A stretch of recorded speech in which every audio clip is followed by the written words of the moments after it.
I want to show you the proof of scale. Here is, here is the Toy Biz era, right next to so he's like his little child. He's like hip high child for this massive new Sentinel.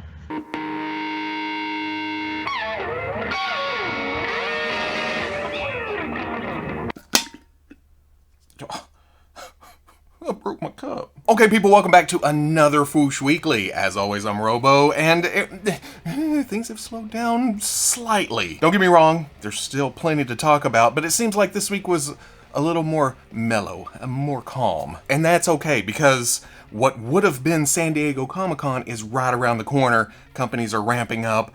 I feel like there's going to be a lot of live streams, a lot of announcements, a lot of reveals, a lot of solicitations, a lot of pre-orders. Solicitations and pre-orders, same thing. Let's enjoy what we got, take it easy while we can, and then a couple of corrections from last week, because I just gotta. I committed the most heinous crime that any Star Wars fan can commit, and that would be not getting a piece of information right when it comes to Star Wars as a whole. I said Jango Fett had one jetpack in Attack of the Clones and another jetpack in Revenge of the Sith. And as many of you pointed out, Jango didn't make it to Revenge of the Sith. For some reason, my brain thinks he was around a lot longer than he was, and in that aspect, going from Kamino to Geonosis, I don't know why I split that into happening in the next movie. So I apologize, and as penance, I shall now go sit in the corner and watch the Star Wars Holiday Special for 24 hours. No more. Also referring to the SH Figuarts Mandalorian Remnant Stormtrooper that was shown at Tamashii Features 2020 last week,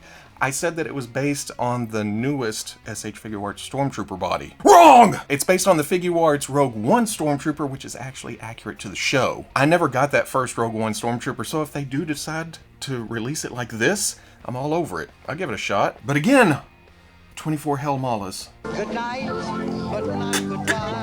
Now, we did talk about the initial pictures coming out of Tamashii Features 2020 last week, but the show hadn't actually started. Unfortunately, the show starting didn't really bring us a lot of new figures, or well, new characters, I should say. Everything there was Mandalorian based, and we had seen it all before. The Remnant Stormtrooper from Mandalorian, and then the Biker Scout with Speeder Bike, based on its appearance in The Mandalorian 2. It still said for reference only, or for display only. There wasn't any dates. There wasn't a glimmer of, oh, are these going to be solicited soon? Nope. Just a good look at what they are. They gave us turnarounds on the virtual tour. You could go through there, see it from the side and the front and the back and whatever. But I feel like these are going to float in limbo for a bit longer. But they did spotlight the already solicited Mandalorian stuff too.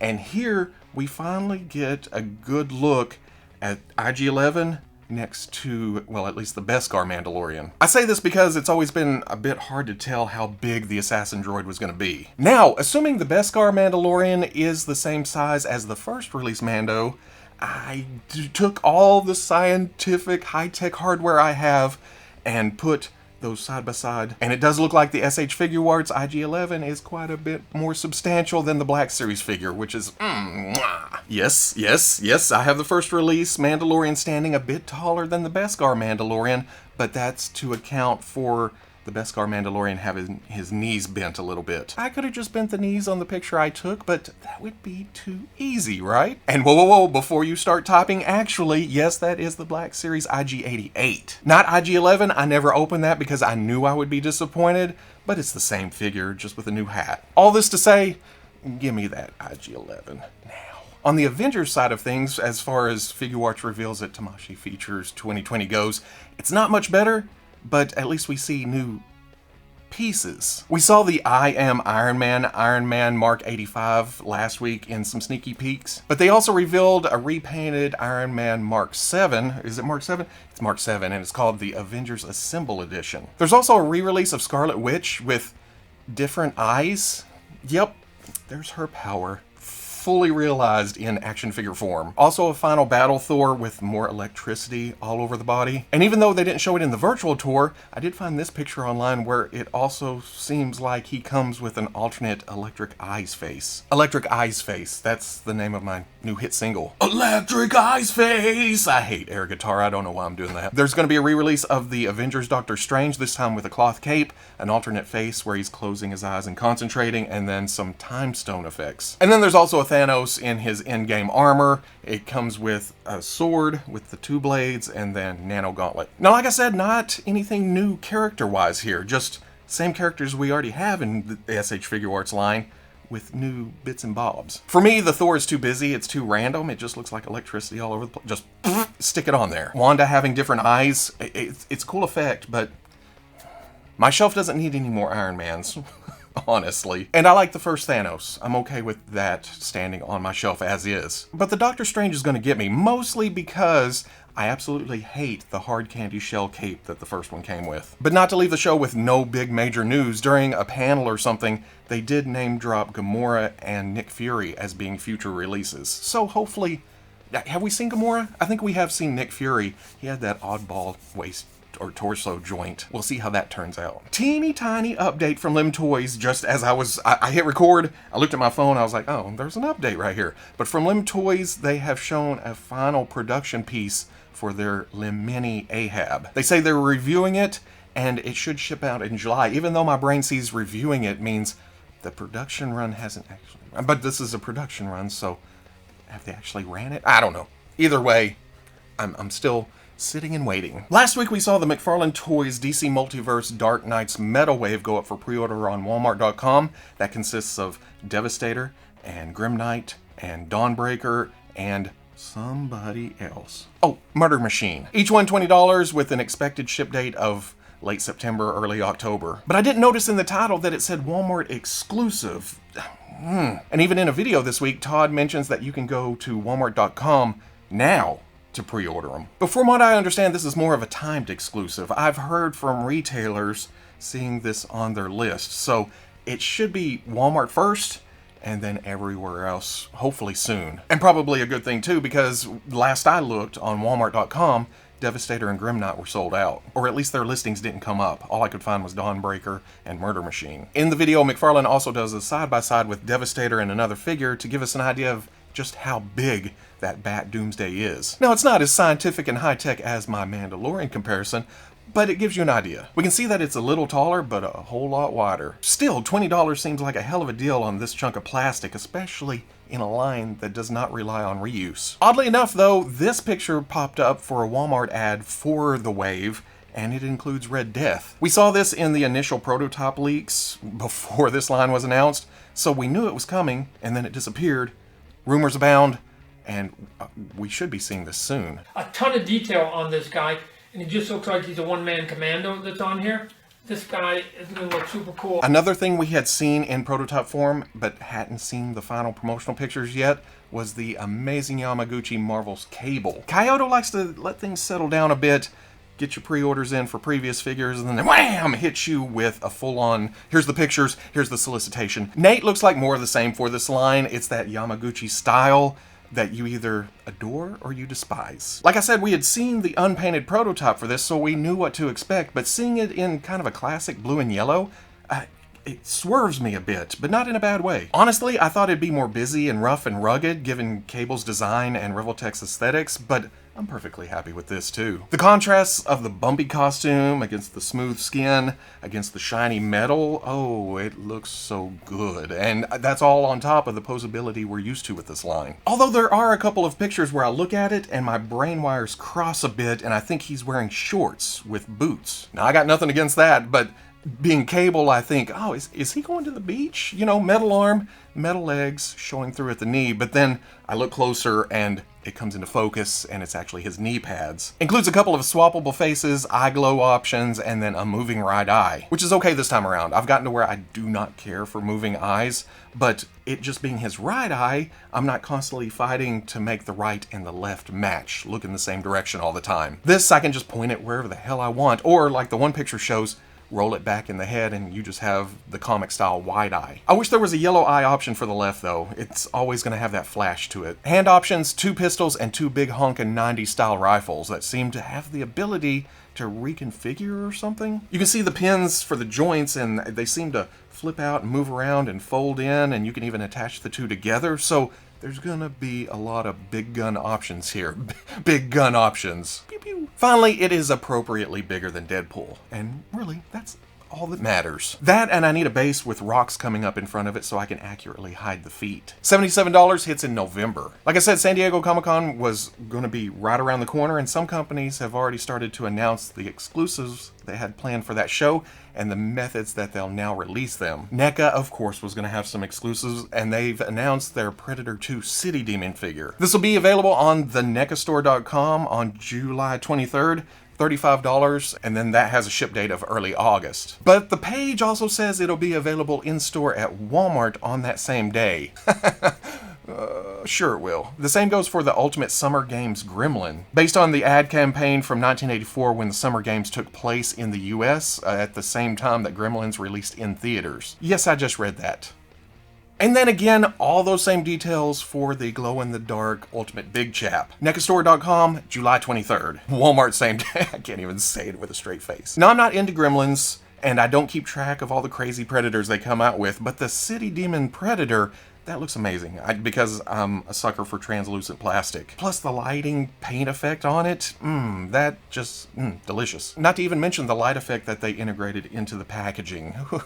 Yeah. And it may be the same for Big Chap. I don't do a lot of aliens, but if you're a fan of glow-in-the-dark figures, that looks pretty sweet. But you know which one I haven't talked about yet. The NECA SDCC exclusive that is sure to give collectors heartburn for days, if not months. The Teenage Mutant Ninja Turtles musical mutagen set. But admittedly, this isn't for everyone due to the looks. The 1990 movie nails it. These kind of stray away from that. And I'm not talking about the rock and roll add-ons all over the body. I'm just talking about the look of the turtles themselves. The figures seem to have moving jaws, which is awesome, but you stare into the face of evil that is Donatello here, and your soul may not survive. Also, if you didn't watch this tour back in the 90s and you only just YouTubed it for the first time as an adult in 2020, there's not a lot of nostalgia tug here. But it is TMNT. So that alone makes you think, oh my god, I need this crazy, wacky, scary set. There's even an accessory pack add-on with a shirt, tote, guitar picks, souvenir tickets, and backstage pass. But just like everything else NECA Teenage Mutant Ninja Turtles, there are some hoops you gotta jump through. For US customers, this will not be available on the NECAstore.com, instead hitting Target, either online or in store. International customers can still hit the NECAstore.com, but even that may be tough. The site says, on the sale day, we will put a set amount of stock up for sale. Once the quantity is sold out, the sale is over. And at this point, we all know what that means. Good luck. Yes, they're up. Click, they're sold out. What the fuck? Hopefully it won't be that way, but yeah. The turtle set is $125. The add-on pack is $25. And like I said, the hunt is on. Speaking of exclusives that went up and then immediately sold out, here is the San Diego exclusive Mattel WWE Elite Mr. T. You don't even want to know how many times it took me to say that. Again, because of no show, it was solicited on Entertainment Earth several weeks ago, but there wasn't a lot of announcement. It just went up, and before a lot of people even heard about it, it was already gone. And I kept pushing it weekly to weekly because I had more than enough other stuff to ramble about, and it would just be talking about something that nobody can get at that point, so why even mention it? But then I was watching Pixel Dan's review of this figure, and he mentioned that in the paperwork Mattel sent along with it that it would be available later on. It'll go up on MattelCreations.com on July 22nd. The look, as I understand it, isn't completely accurate, but Mr. T pities the fool that passes on that figure just because of that. It's the WWE line. Liberties are taken sometimes here. Now if we could only get Mattel to communicate news in general better. It's so hard to keep track of their lines. I want to talk about WWE more, but most of the time it just pops up for pre-order. No, just, hey, here it is. Buy it. Not that Hasbro's track record recently has been any better. Everything I just said about Mattel's Mr. T can be applied to Hasbro's Transformers / Back to the Future Gigawatt. Or is it Gigawatt? That's the way they say it in the movie, right? Anyway, it was teased It was announced, and then Walmart botched the drop of their limited run. They only had 1,984 pieces up for order. 1984, the year the movie was released.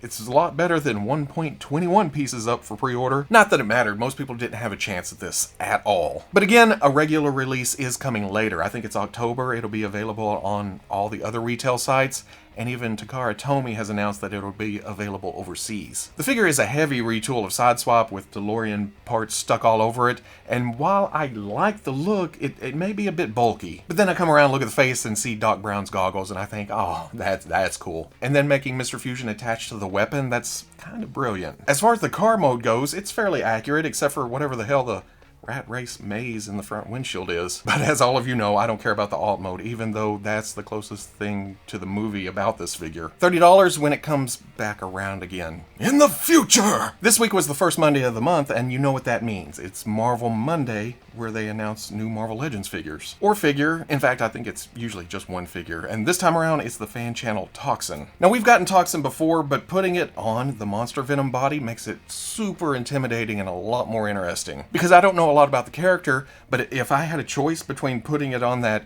Hyperion body that we've seen a lot of, or putting it on the big bulky Monster Venom body, I'm going to go for the Monster Venom body. Especially with all the new twisting and turning tentacles coming off the back. Now to some, not the most exciting of releases, but you know what we always say about Fan Channel. Symbiote sell. No, that's not what we usually say. What we say is, this is what Fan Channel was made for. Characters that some people may not want, or they're repaints, they're reuse, or they're not needed to complete a Build-A-Figure or a wave. If you want it, get it. If you don't, toodles. $30 should come out in November. But that's not all from Marvel Legends this week. Oh no. Today, Hasbro had a live stream where they revealed the biggest, baddest Sentinel you've ever seen on a shelf that's going to take a tumble and just wipe out your whole display. And it's just a heap of plastic bodies all over the floor. The figure stands at 26.3 inches tall. You gotta get that 0.3 in there. And I think that clock's even taller than those MAS Transformers figures, and those guys stand out in a crowd. Just think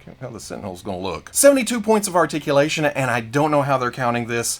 I tried to look at the figure and count it out, and you have all the knuckles probably, and I had to quit at some point. Hell, at my age, I'm not even sure if I have 72 points of articulation. But seriously, that much movement is impressive for a figure this blocky, and I don't mean that in a bad way. It definitely captures the feel of a Sentinel, all big and intimidating and angled, and ooh, even the colors. I look at the colors and I think, that is some purple. It includes an 18-inch bendy tentacle that attaches to the hand, for capturing mutants, and then there's a light-up feature for the chest and the eyes, without an ugly button in the middle of the cleavage lamp. The cleavage lamp itself is the button. Not stopping there, Hasbro is also including a standard Marvel Legends size Bastion, who also comes with an alternate Sentinel Prime head, in case you're army building these things. You buy 3 Sentinels, you don't need 3 Bastions, so swap them out, you have 2 Sentinel Primes. $349.99 for this thing, but that includes shipping. Thank you, Hasbro. But that doesn't include tax. Oh, government. The campaign must reach 6,000 backers by August 24th, and I think by backers they mean actual units sold, not the actual people ordering. So if you order 3,